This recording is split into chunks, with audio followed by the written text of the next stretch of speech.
এই কাবা তোকে ছেড়ে যেতে আমার কখনো মন চায় না। আমার মধ্যে যত কষ্ট ব্যথা বেদনা বুককার কাফের মানেরা যতই নির্যাতন করুক না কেন, যখন আমি নবী তোর সামনে চলে আসি, আমি নবীর সব ব্যথা বেদনা দূর হয়ে যায়।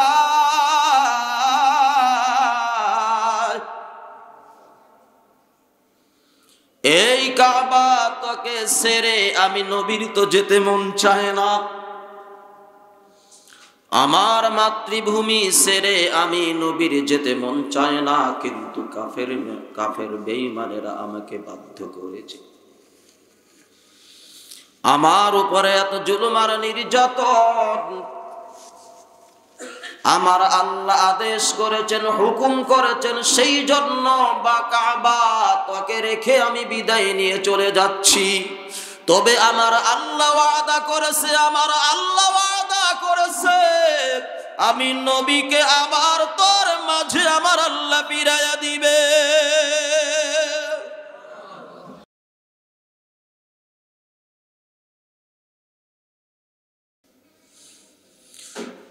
আমি আপনাদের খেদমতে কালামুল্লাহ শরীফের যে আয়াতে কারিমা তেলাওয়াত করেছি,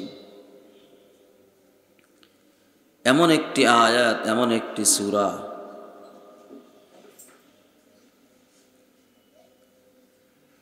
যেই সূরার মধ্যে, যেই আয়াতে কারিমার মধ্যে ইসলামের সবগুলো বিষয় আল্লাহ ঢুকাইয়া দিয়েছেন। সুবহানাল্লাহ।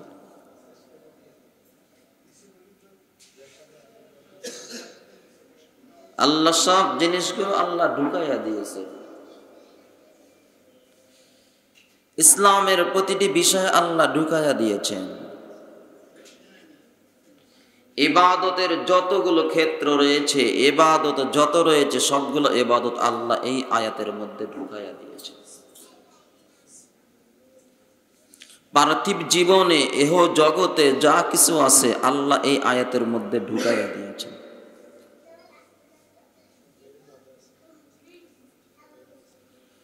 সেজন্য আপনাদেরকে অনুরোধ করে বলছি, মন দিয়ে আলোচনাটা শোনার চেষ্টা করবেন। এই আয়াতে কারিমার মধ্যে ইসলামের ঐতিহাসিক জিনিস আল্লাহ আলোচনা করেছেন। যদিও আয়াত এত লম্বা আয়াত নয়, ছোট আয়াত, কিন্তু আল্লাহ তাআলা বলতেছেন, আপনাদের কাছে প্রশ্ন, পৃথিবীর জমিনের সবচেয়ে দামি ঘর কোনটা? মসজিদ বা কাবা ঘর, বাইতুল্লাহ? কথা বলে ঠিক কিনা? কোন ঘর দামি? বাইতুল্লাহ। এটা কারো ঘর? কথা বলেন, আল্লাহ সবচেয়ে দামি। আবার এই ঘরটা আবার সর্বপ্রথমে নির্মাণ করা হয়েছে। এই ঘরকে নিয়ে আল্লাহ তাআলা ঘরের একটি অংশ বিশেষ, ক্ষুদ্র একটা জিনিস নিয়ে আলোচনা করতেছেন, যেটা আমাদের সমাজের মধ্যে অহরহ হয়ে যাচ্ছে। শতকরা 100 জনের মধ্যে দেখা যাচ্ছে 97 বা 8% মানুষের মধ্যে এই ঘটনাগুলো ঘটে যাচ্ছে। আলোচনা করলে বুঝতে পারবেন, বুঝবেন। আল্লাহ রাব্বুল আলামিন আয়াতের মধ্যে বলেন, ইন্নাল্লাহা ইয়া'মুরুকুম আন তু'আদ্দুল আমানাতি ইলা আহলিহা। যারা কোরআন পড়তে পারেন, পড়তে জানেন, কোরআনের অনেক শব্দ আছে, আয়াত আছে, যেটা আমাদের বাংলার সাথে মিশে যায়। ইংরেজিতেও অনেক শব্দ আছে যে সচরাচর আমাদের বাংলার সাথে মিশে যায়, আছে না? আছে। আমানাতি ইলা আহলিহা, যারা কোরআন পড়তে পারেন তারা আমার এই শব্দের মধ্যে বুঝতে পেরেছেন। আল্লাহ তাআলা বলতেছেন, আমি আল্লাহর আদেশ, আমি আল্লাহর নির্দেশ, আমি আল্লাহর হুকুম, ইয়া'মুরুকুম, তোমাদেরকে আদেশ দিচ্ছি, নির্দেশ দিচ্ছি, হুকুম দিচ্ছি আমি আল্লাহ। কে কথা বলেন? ইন্না আবার গুরুত্ব, নিশ্চয়। আরবি গ্রামার অনুযায়ী ইন্না এটা শব্দ গুরুত্বর সাথে আসে। কিসে? গুরুত্ব বুঝে। আল্লাহ বলতেছেন নিশ্চয় আমি তোমাদেরকে হুকুম দিচ্ছি, আদেশ করতেছি, নির্দেশ দিচ্ছি, আনতু আব্দুল আমানাতি ইলা আহলিহা, তোমরা তোমাদের আমানত পরিপূর্ণভাবে তোমরা আদায়। আমানতের প্রাপক যারা তাদের কাছে এই আমানতগুলো তোমরা পৌঁছিয়ে দাও। কারো কথা নয়, সবাই বলেন আল্লাহর কথা। আল্লাহর কথা এমনি প্রতিটি কথা গুরুত্ব। এরপরে যদি আবার গুরুত্ব দিয়ে বুঝায় তাহলে বিষয়টা আরো গুরুত্ব হয় কি হয় না?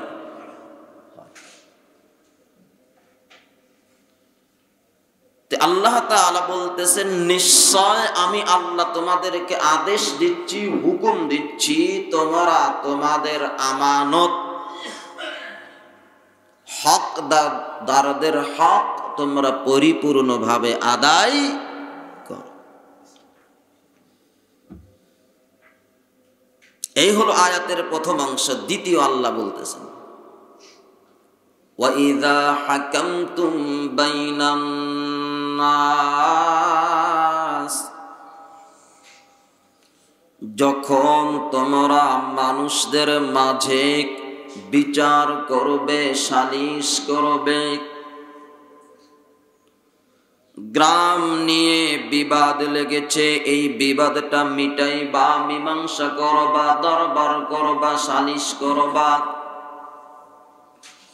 তোমরা ফ্যামিলির মধ্যে হোক অথবা গ্রামের মধ্যে, মহল্লার মধ্যে, অথবা হাইকোর্টের মধ্যে, সুপ্রিম কোর্টের মধ্যে, জজ কোর্টের মধ্যে, অফিস আদালতের মধ্যে, বাড়ির মধ্যে, মিল ফ্যাক্টরির মধ্যে, তোমরা যখন এমন করে বিচার সালিশ করবা, আন তাহকুমু বিল আদল, তাহলে তোমরা ওই বিচারগুলো তোমরা ইনসাফের সাথে, ন্যায় পরায়ণের সাথে ওই বিচারগুলো তোমরা করবে।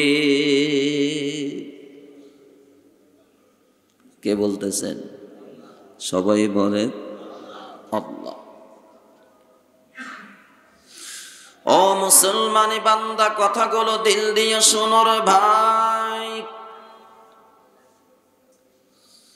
তোমরা যেই জায়গার মধ্যে বিচার করবা, হতে পারে সেটা ফ্যামিলির মধ্যে, পারে কি পারে না? হতে পারে ওই বিচারটা গ্রামের মধ্যে, পারে কি পারে না? হতে পারে ওই বিচারটা তোমাদের কওমের মধ্যে, সম্প্রদায়ের মধ্যে, হতে পারে ওই বিচারটা জজ কোর্টের মধ্যে, হতে পারে বিচারটা হাইকোর্টের মধ্যে, হতে পারে বিচারটা সুপ্রিম কোর্টের মধ্যে, হতে পারে বিচারটা সংসদের মধ্যে, হতে পারে বিচারটা বঙ্গভবনে, হতে পারে বিচারটা গণভবনের মধ্যে, হতে পারে বিচারটা থানার মধ্যে, হতে পারে বিচারটা ইউনিয়ন পরিষদের মধ্যে, হতে পারে। এ সমস্ত জায়গায় বিচার হয় কি হয় না? একটু হা না বললেন আপনারা, হয় কি হয় না? যেখানেই হোক না কেন, জমিনের যেই প্রান্তেই বিচার হোক না কেন, হতে পারে বিচারটা রাত্রি, হতে পারে বিচারটা দিনে, হতে পারে বিচারটা সকালে, হতে পারে দুপুরে, হতে পারে বিকেলে, হতে পারে। যখন ওই যেই সময় যেই জায়গার মধ্যে তোমরা বিচার করো না কেন, তোমরা ন্যায় পরায়ণের সাথে ইনসাফের ভিত্তিতে তোমরা বিচার কার্য ফয়সালা করবে। কার কথা? সবাই বলুন আল্লাহর কথা। ও মুসলমানি বান্দা, তাহলে আসুন আল্লাহ তাআলা এই দুইটা বিষয় নিয়ে আলোচনা করলেন। আলোচনা করে আল্লাহ জানায়া দেন, আমি আলোচনা করেছি দুইটা। শুরুতেও তোমাদেরকে সতর্ক করেছি, আমি আল্লাহর নির্দেশ। মাঝখানে দুইটা কথা বললাম। এবার আসো আমি আল্লাহ কেমন।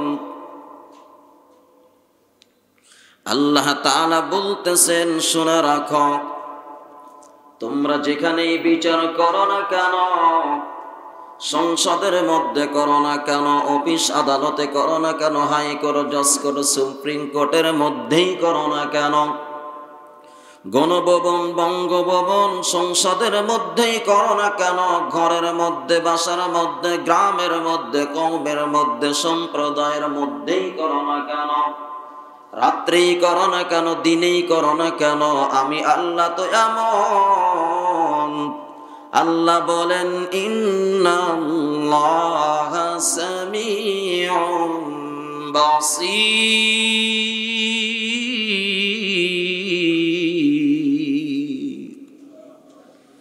আল্লাহ বলেন, আমি আল্লাহ তো এমন, আমি আল্লাহ শ্রবণকারী, শুনি, আমি আল্লাহ আবার দর্শনকারী, দেখি।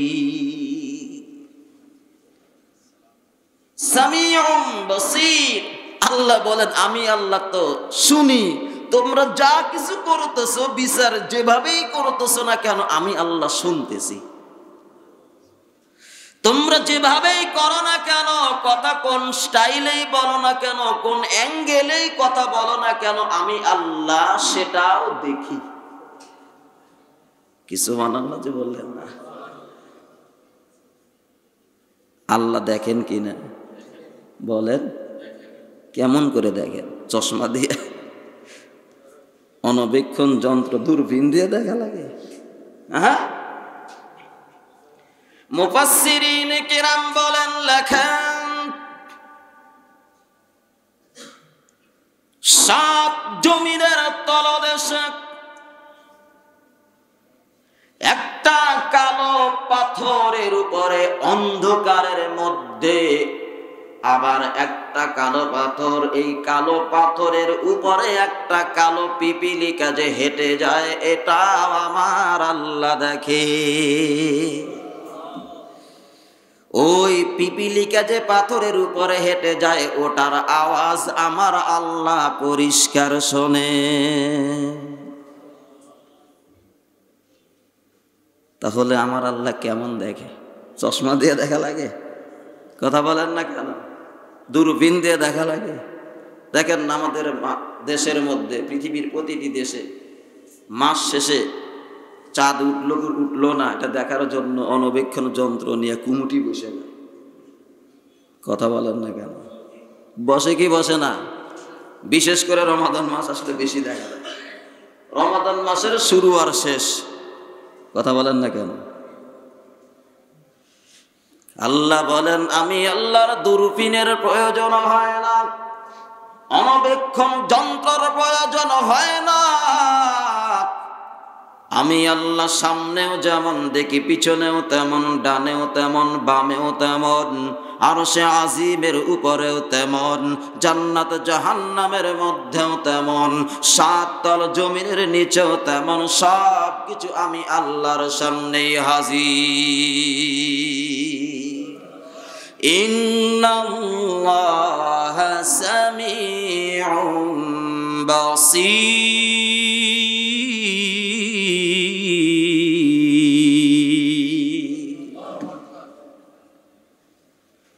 সেই জন্য আসুক, আমার আল্লাহ সব কিছু, কথা বলেন না কেন, দেখেন ঠিক কিনা, আবার শোনেন। তাহলে আল্লাহকে ফাঁকি দেওয়া যাবে ইনশাল্লাহ, আশা করা যায়। কি যাব না? হ্যাঁ, যাবে?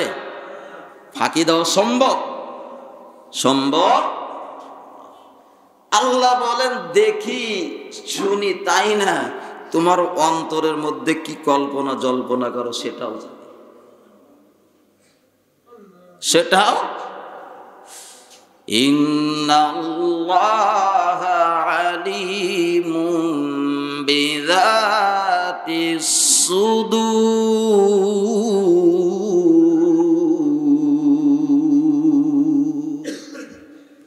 আল্লাহ বলেন তোমার অন্তরের মধ্যে তুমি কি কল্পনা জল্পনা করো, কি ম্যাপ আঁকতেছো, সেটাও আমি আল্লাহ জানি, দেখি। এই হলো আজকের তেলাওয়াতকৃত আয়াতে কারিমার সরল সোজা অর্থ। কত নাম্বার আয়াত বলছি? সূরা নিসা 58 নাম্বার আয়াত। সূরা নিসা 58 নাম্বার আয়াত। যারা কোরআন পড়তে জানেন বাসায় গিয়ে খুলবেন, যারা বাংলা অর্থ জানেন তারা বাসায় গিয়ে পড়বেন। এই আয়াতে কারিমার সুন্দর একটা ঐতিহাসিক শানে নজুল আছে। কি আছে? সবাই বলুন, শানে নজুল। এই আয়াতটা কেন নাজিল হয়েছে, কেন নাজিল হয়েছে?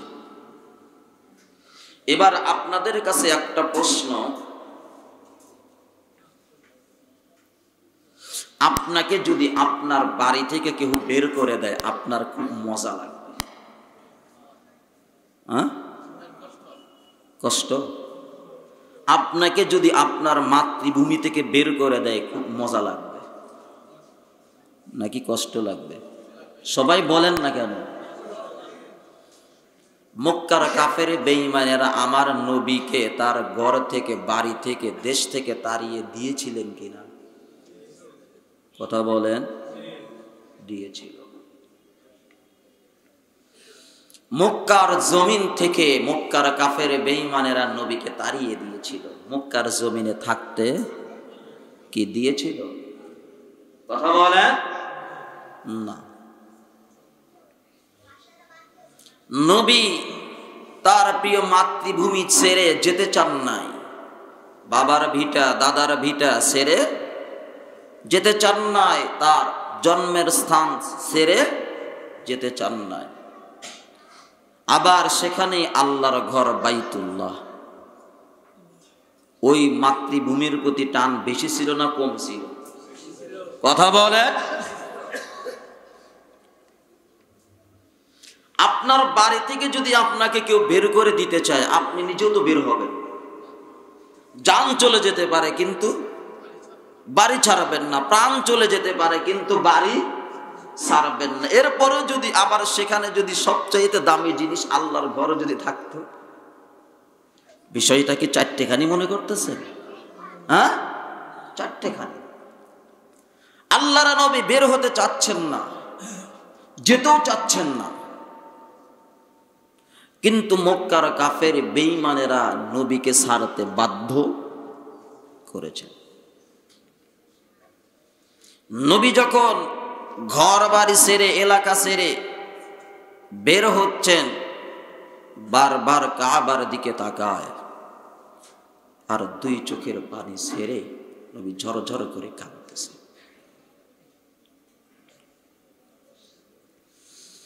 এই কাবা, তোকে ছেড়ে যেতে আমার কখনো মন চায় না। আমার মধ্যে যত কষ্ট, ব্যথা, বেদনা, মক্কার কাফের মানেরা যতই নির্যাতন করুক না কেন, যখন আমি নবী তোর সামনে চলে আসি, আমি নবীর সব ব্যথা বেদনা দূর হয়ে যায়।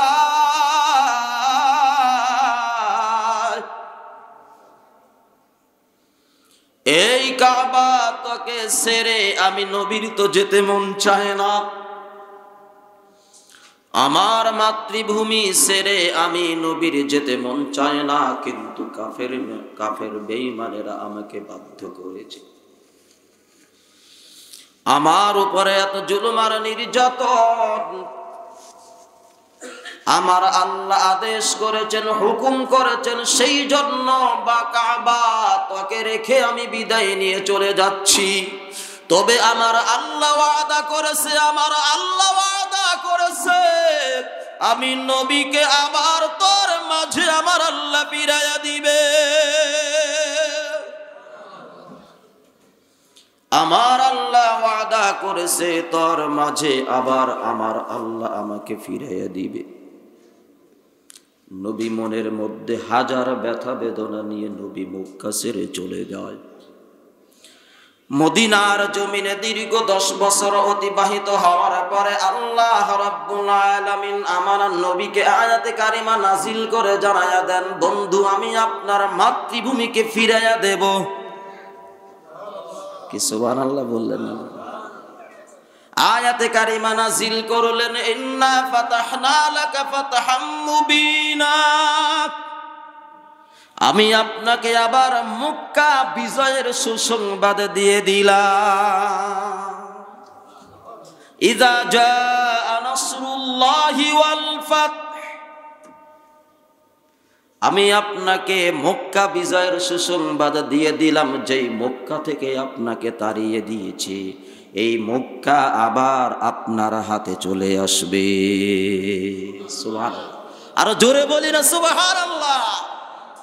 মুসলমানদের বিজয় তো এর দিকে যাচ্ছে, আসলে মূল ইতিহাস বলার সুযোগ নাই, সময় নেই। আল্লাহর নবী চলে আসলেন, মক্কা বিজয় হয়ে গেল। আল্লাহর নবী কাবাতে ঢুকবেন কোথায়? সবাই বলেন না কেন? কাবা। কাবা ঢোকার আশা আছে কি? ঢোকার আশা আছে? কবুল করার মালিককে। আল্লামা সাইদিও আশা করেছিলেন আমি জীবনে হয়তো ঢুকতে পারবো না, কিন্তু আল্লাহ তাকে একেবারে, কথা বলেন না কেন, ঢুকায়া বাংলাদেশের একজন ব্যক্তি কাবার ভিতরে ঢুকেছে। এই বাংলার দেশ সৃষ্টি হওয়ার পরে আল্লামা সাইদি, কিয়ামতের আগে আর কেউ যাবে কিনা আল্লাহই ভালো জানে, কথা বলেন না কেন। তে আসুন, আল্লাহর নবী কাবার ভিতরে ঢুকবেন, কিন্তু কাবার চাবি হলো আল্লাহর এক বান্দা, যার নাম হলো তলহা ইবনে উসমান হাজবি রাদিয়াল্লাহু তাআলা আনহু, যিনি ইসলাম ধর্ম গ্রহণ করেছেন মক্কা বিজয় এবং হুদায়বিয়ার সন্ধির এই দুইটি সময়ের মাঝামাঝি সময় ইসলাম ধর্ম গ্রহণ করেছেন হযরত তালহা রাদিয়াল্লাহু তাআলা। এখন কাবাতে ঢুকতে গেলে তো চাবি লাগবে, কি চাবি লাগবে না? আপনারা কি আমার আলোচনা বুঝতেছেন? কাবাতে ঢুকতে কি লাগবে? চাবি লাগবে। আল্লাহর নবী হযরত তালহা রাদিয়াল্লাহু তাআলা আনহু ওই সময় সে মুসলমান হয়েছেন। মক্কা বিজয় এবং হুদায়বিয়ার সন্ধির মাঝামাঝি সময় কি করেছে? ইসলাম ধর্ম গ্রহণ করেছে। সে সময় সে একজন মুসলমান, মুসলিম। আল্লাহর নবী বললেন, যাও তালহার কাছ থেকে চাবি নিয়ে আসো। যখন আল্লাহর নবী বললেন যে আল্লাহর নবী কাবাতে ঢুকবেন, চাবি লাগবে, চাবি দিতে সে রেডি, প্রস্তুত। এমন সময় নবীর চাচা হযরত আব্বাস রাদিয়াল্লাহু তাআলা আনহু বলেন, ইয়া রাসূলুল্লাহ, যদি এই কাবার চাবিটা যদি আমাকে দিতেন, আর এই কাবার চাবি আমি যদি বহন করতাম, এই দায়িত্বটাও যদি আমাকে দিতেন, আর জমজমের পানি পান করানোর দায়িত্বটা যদি আমাকে দিতেন, তাহলে এটা আমাদের বংশের মধ্যেই কিয়ামত পর্যন্ত থেকে যেত। যখন এই কথাটা বলছেন, হযরত তালহা রাদিয়াল্লাহু তাআলা আনহু চাবি দিতে প্রস্তুত। যখন এমন কথা শুনছেন, সে হাত গুটাইয়া নিয়েছে, আর চাবি দিতে রাজি নয়। আল্লাহর নবী দ্বিতীয়বার আবার চাবি চাইলেন। তৃতীয়বার চাবি চাওয়ার পরে হযরত তালহা রাদিয়াল্লাহু তাআলা আনহু বললেন, আমি চাবি দিচ্ছি ওই আল্লাহকে হাজির নাজির জেনে যে এই আমানতদারিতার কাছে আবার এই চাবি আপনি যদি ফিরিয়ে দেন, তাহলে আমি আপনার হাতে চাবি দেব। আপনি যদি চাবিটা আমার হাতে আবার ফিরিয়ে দেন, তাহলে চাবিটা আপনাকে দেব। তো চাবিটা দিয়ে দিলেন। আল্লাহর নবী কাবার ভিতরে ঢুকলেন। কাবার ভিতরে ঢুকে আল্লাহর নবী কাবার ভিতরে যত মূর্তি ছিল সবগুলো মূর্তি ভেঙে দিলেন। ইব্রাহিম আলাইহিস সালামের প্রতিচ্ছবি হিসেবে একটা মূর্তি ছিল, তার হাতে একটা তীরও ছিল। তাদের ধারণা ওই তীরটা হলো তাদের জন্য সফলতা বয়ে আনত। আল্লাহর নবী সেটাও ভাঙলেন। ভাঙ্গার পরে মূর্তির জায়গাতে আল্লাহর নবী পানি দিয়ে ধুয়ে পরিষ্কার করে দিলেন। সুবহানাল্লাহ। এবার আল্লাহর নবী বাইতুল্লাহ কাবার ভিতরে মূর্তিগুলো ভেঙ্গে সেটা পরিষ্কার করে পানি দিয়ে ধুয়ে পরিষ্কার করলেন। এবার কাবার দরজার সামনে দাঁড়াইয়া নবী দ্বারতেহীন কণ্ঠে বক্তব্য দিচ্ছে যে এক আল্লাহ ছাড়া দ্বিতীয় আর কোনো মাবুদ নয়। আজ থেকে এই মক্কা স্বাধীন, আজ থেকে এই মক্কা বিজয় হয়েছে। এই জাহিলিয়াতের যুগের সব কিছু শেষ খতম। আমার আল্লাহ ওয়াদা করেছিল আমাকে মক্কা আবার ফিরিয়ে দিবেন। আমার আল্লাহ আমার হাতেই মক্কা তুলে দিয়েছেন। আল্লাহর নবী লম্বা আলোচনা করলেন, ভাষণ দিলেন। ভাষণ দেওয়ার পর আল্লাহর নবী মাকামে ইব্রাহিম ওই সময় কাবার ভিতরে ছিল। আল্লাহর নবী মাকামে ইব্রাহিম এই পাথরটাকে কাবার ভিতর থেকে বের করে হাজরে আসওয়াদ পাথরের সাথে রেখে দিলেন। আল্লাহর নবী রেখে দিয়ে বক্তব্য দিলেন, এই মাকামে ইব্রাহিম এটাই হলো তোমাদের কিবলা। সুবহানাল্লাহ। আল্লাহর নবী যখন এই কথাগুলো বলে মক্কা থেকে কাবা থেকে বের হয়ে একটু বসলেন, এমন সময় হযরত আলী রাদিয়াল্লাহু তাআলা আনহু এসে বললেন, ইয়া রাসূলুল্লাহ, আপনি যদি এই কাবার চাবিটা আমি আলীর হাতে দিতেন আর জমজমের পানি পান করানোর দায়িত্ব যদি আমার হাতে দিতেন তাহলে কিয়ামত পর্যন্ত আমাদের বংশের মধ্যেই এটা থেকে যেত। এই কথা বলে আল্লাহর নবী ওই সময় উটের উপরেই আরোহণ ছিলেন। আল্লাহর নবী ওই উটের উপর থেকেই লাঠি দিয়ে হাজরে আসওয়াদ পাথরকে চুম্বন করেছেন। আল্লাহর নবী আবার ওই সময় বাইতুল্লাহর চত্বর শুরু করে দিলেন, তফ শুরু করলেন। মাত্র 2টা তফ করেছে। এমন সময় জিবরাইল আলাইহিস সালাতু ওয়াস সালাম আসলেন। আসার পরে নবীর কাছে এই আয়াতে কারিমা নিয়ে আসলেন, ইন্নাল্লাহা ইয়া'মুরুকুম আন তু'আদ্দুল আমানাতি ইলা আহলিহা ওয়া ইযা হাকামতুম বাইনান নাসি আন তাহকুমু বিল আদল ইন্নাল্লাহা নি'ম্মা ইয়া'ইযুকুম বিহি ইন্নাল্লাহা সামিউন বাসীর। আল্লাহর নবীর কাছে এই আয়াতে কারিমা জিবরাইল নিয়ে আসলেন। আল্লাহর নবী সাহাবায়ে কিরামদের মাঝে এই আয়াতে কারিমা তেলাওয়াত করলেন। এমন সময় নবীর সাহাবী খলিফাতুল মুসলিমিন, মুসলিম বিশ্বের দ্বিতীয় খলিফা ওমর রাদিয়াল্লাহু তাআলা আনহু এসে নবীকে বললেন, ইয়া রাসূলুল্লাহ, আপনি আজকে যেই আয়াতে কারিমা তেলাওয়াত করলেন ইতিপূর্বে তো কখনো কোনোদিন আপনার জবান থেকে এই আয়াতে কারিমা তেলাওয়াত শুনি নাই। আল্লাহর নবী বললেন, ও আমার সাহাবায়ে কেরাম, তোমরা ডাকো আমার সাহাবী হযরত তালহা রাদিয়াল্লাহু তাআলা আনহুকে ডাকো ডাকো ডাকো। হযরত তালহা রাদিয়াল্লাহু তাআলা আনহুকে ডাকা হলো। ডাকার পরে আল্লাহর নবী যে চাবি নিয়েছিলেন, বাইতুল্লাহর চাবি, কাবার চাবি, যেই চাবি আল্লাহর নবী তার হাত থেকে নিয়েছিলেন, আবার আল্লাহর নবী ওই চাবিটা নিজ হাতেই আবার তার হাতে তুলে দিয়ে তাকে দায়িত্ব বুঝাইয়া দিলেন। আর জোরে বলি না সুবহানাল্লাহ। এই যে নবী চাবি তুলে দিচ্ছেন, আজও পর্যন্ত তাদের বংশের মধ্যেই চাবি কিয়ামত পর্যন্ত থাকবে। কোন পর্যন্ত থাকবে বলেন? কিয়ামত পর্যন্ত। ছোট্ট একটা জিনিস চাবি,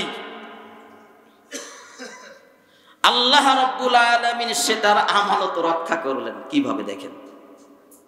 আমানত, লম্বা আলোচনার সময় নাই, সময় শেষ হয়ে গেছে। ইনশাআল্লাহ আগামী সপ্তাহে আলোচনা আসবে।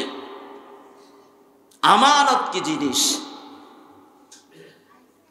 এই যে বাইতুল্লাহর চাবি যাদের হাতে ছিল, আছে, থাকবে, তাদেরকে নির্বাচন করেছেন স্বয়ং আমার আল্লাহ। আরো জোরে বলি না সুবহানাল্লাহ। কে নির্বাচন করেছেন? আল্লাহ। কিন্তু চেয়েছিলেন আব্বাস রাদিয়াল্লাহু তাআলা আনহু, নবীর চাচা, তাকে দিলে তাদের বংশই কেউ থাকতো, এটা নবীর বংশ। কথা বলেন না কেন? চাচা, নবীর চাচা, এটা কার বংশ? নবীরই তো বংশ। কিন্তু তারপরে নবী দেয় নাই। সাহাবী আলী রাদিয়াল্লাহু তাআলা আনহু, এটাও নবীর বংশ। আলী রাদিয়াল্লাহু তাআলা আনহু তো নবীর আপন চাচাতো ভাই। কোন ভাই? চাচাতো ভাই। কিন্তু তাও নবী চাবি দেয় নাই। যার কাছ থেকেই নিয়েছিলেন, মক্কা বিজয়ের পূর্বেও তাদের হাতে চাবি, মক্কা বিজয়ের পরেও তাদের হাতে এখনো আছে, কিয়ামত পর্যন্ত থাকবে। এটা আল্লাহ পছন্দ করেছে। কে পছন্দ করেছে? আল্লাহ। ইনশাআল্লাহুল আজিজ, আল্লাহ যদি চায় এই বিষয় নিয়ে আজকে শুধু এতটুকু আলোচনা করেছি। এই আয়াতের তরজমা এবং শানে নজুল, নাজিল হওয়ার কারণটা বলেছি। আল্লাহ যদি চায় আগামী সপ্তাহে এই আয়াতের তাফসীর নিয়ে আলোচনা করব। আল্লাহ তাআলা যেন আমাদের সবাইকে শুনে বুঝে আমল করার তৌফিক দান করেন। সবাই বলি আমিন। ওয়া আখিরি দাওয়ানা আলহামদুলিল্লাহি রাব্বিল আলামিন। যারা সুন্নাত পড়ে না 4 রাকাত কাবলা জপন।